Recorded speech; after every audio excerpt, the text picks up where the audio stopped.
तर बर्थडे होता आमच्या साऊचा आणि फॅमिली बर्थडे म्हटलं की प्लॅनिंग कमी आणि डिस्कशन जास्त असतात. कुठे जायचं, काय करायचं, कोण केक आणणार, कोण बुकिंग करणार.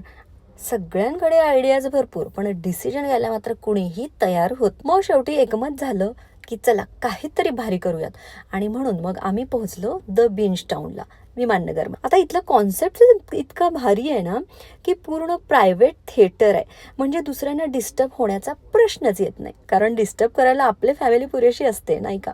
लाईट्स, म्युझिक, मोठा स्क्रीन आणि बर्थडे गर्ल तर फुल सेलिब्रिटी मूडमध्ये. त्याच्यानंतर मग केक कटिंग झालं, फोटोज झाले, पोजेस झाल्या, कुणी पोज दिले, कुणी पोज बिघडवल्या. आणि काही लोक तर कॅमेऱ्यात दिसला की अचानक त्यांच्यातल्या मॉडेल्सच जाग्या होतात. मला सगळ्यात मजेशीर वाटलं ते म्हणजे पूर्ण थिएटर आपलं असल्यामुळे ना, हसायला, गोंधळ करायला, एन्जॉय करायला कसलाच संकोच येत नाही हो.